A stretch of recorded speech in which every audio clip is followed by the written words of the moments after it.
At exactly 9:47 a.m. on the morning of my second wedding anniversary, my phone buzzed with a message that would have sounded normal if my life hadn't already been quietly falling apart. Stuck at the office. Emergency meeting. I'll make it up to you tonight. Love you. It was from Jake. My husband. My partner. The man I had trusted with everything. I stared at the message longer than I should have, something in my chest tightening in a way I couldn't explain. Maybe it was instinct. Maybe it was the quiet voice inside me that had been trying to speak for months, but I had been too tired, too sick, too distracted to listen. Because while his message painted a picture of distance, reality was standing right in front of me. I slowly lifted my eyes from the phone and looked through the glass partition separating my office from the restaurant floor. And there he was. Jake. Not at the office. Not in a meeting. Not busy. He was sitting just 30 feet away. And he wasn't alone. At first, my mind refused to process what I was seeing. It tried to blur the details, to protect me from the truth unfolding right in front of my eyes. But denial doesn't last long when reality is that cruel. His hand rested on her face. Her fingers were tangled in his hair. Their bodies leaned into each other as they belonged there. And then, he kissed her. Not a mistake. No hesitation. Not confusion. It was familiar. Intimate. Practiced. My heart didn't just break, it collapsed. The room felt like it tilted, as gravity itself had shifted. My breath caught somewhere between my lungs and my throat, refusing to move. And then I saw her face. That was the moment everything inside me truly shattered. Because the woman Jake was kissing, it was my sister. Maya. My little sister. The one I had protected growing up. The one I had defended, supported, and trusted with my life. Heat. Rage. Betrayal so deep it felt physical. I pushed my chair back so hard it hit the wall behind me. I was already moving toward the door, my mind screaming one thing. Confront them. Expose them. End this right now. But before my hand could even reach the handle, a voice stopped me. Don't. Firm. Calm. Urgent. I turned, and there she was. Sarah Morgan. A face from my past I hadn't seen in years, now standing in front of me like she had stepped out of a memory at exactly the moment I needed her most. She had been my childhood friend. The one who always saw things others didn't. The one who had become a detective. And in that moment, she wasn't just a friend. She was the only person standing between me and a decision that could have destroyed everything. You walk out there right now, she said quietly, and you lose. I shook my head, my voice trembling. Lose? Sarah, did you see what they're doing? I saw, she replied. And that's exactly why you need to think, not react. My hands were shaking. My entire body felt like it was on fire. I can't just stand here. Yes, you can, she cut in, her voice low but sharp. Because whatever this is, it's bigger than cheating. That stopped me. Something in the way she said it. Cold. Certain. Calculated. What do you mean? I whispered. Sarah glanced toward the dining area, then back at me. I've been looking into something. I didn't know you were connected until today. A chill ran down my spine. Connected to what? She hesitated for just a second, then said the words that changed everything. A setup. That single word followed me all the way home. I don't remember how I got there. I don't remember the drive, the traffic, or even unlocking the door. All I remember was the silence.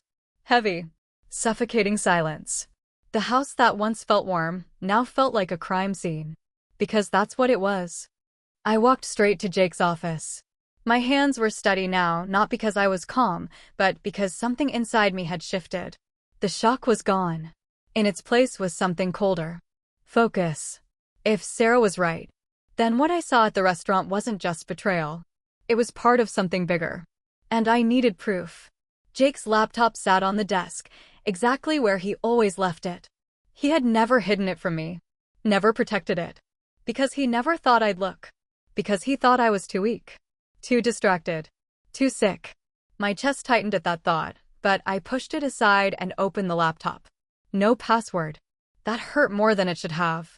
Because it meant he wasn't careful. It meant he was confident. And confident people make mistakes. What I found wasn't just betrayal. It was a nightmare.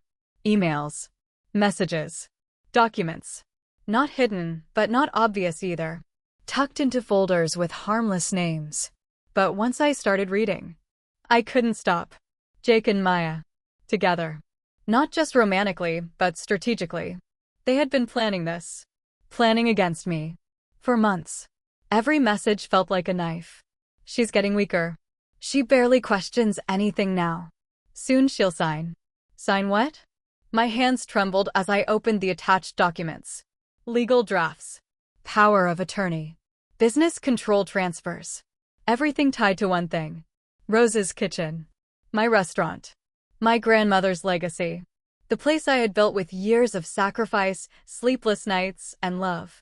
Valued at $2.8 million. And they wanted it. No, they weren't just trying to take it. They were trying to break me, so I would hand it over willingly. My stomach turned. And then I found something that made everything stop. A message. From Maya. Use a little more. She's not as sick as before. My breath caught. Use more, what? I stood there, frozen, as a memory surfaced. The nausea. The weakness. The constant exhaustion that doctors couldn't explain. Stress, they had said. Burnout. Anxiety. But it never felt right. And now, I moved slowly, almost mechanically, toward Jake's bag. It was still there.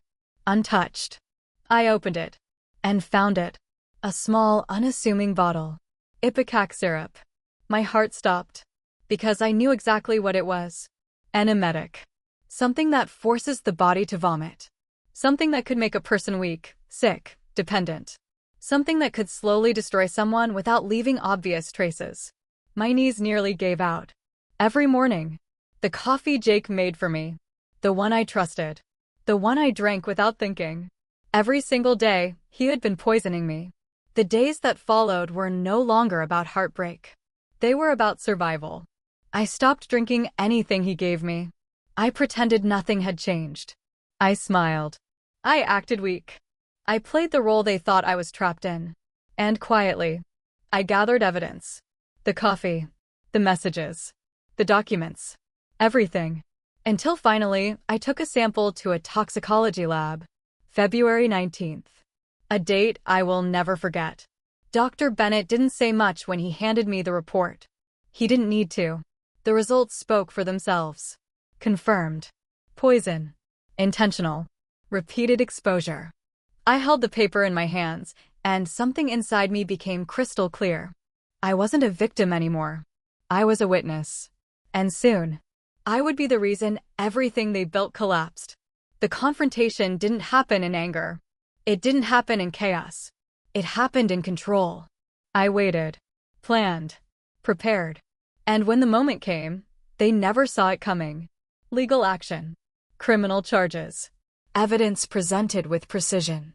Every lie exposed. Every betrayal laid bare. Jake lost everything. His freedom. His reputation. His future. Maya? She lost something even deeper. Any right to ever call herself family again. Months later, I stood inside Rose's kitchen. The sunlight streamed through the windows just like it always had. The same tables. The same walls. The same legacy. But I was different. Stronger. Clearer. Unbreakable. I had almost lost everything. Not because I was weak, but because I trusted the wrong people. And that's the truth no one talks about. Sometimes, the deepest betrayals don't come from enemies. They come from the people who know exactly how to hurt you. But survival. That comes from within. And I chose to survive. Not just for me, but for everything they tried to take. And failed. If this story moved you, I'd genuinely love to know, where are you watching from? Your city, your country. Because stories like this aren't just about betrayal. They're about resilience. And no matter where you are in the world, that strength lives in you too.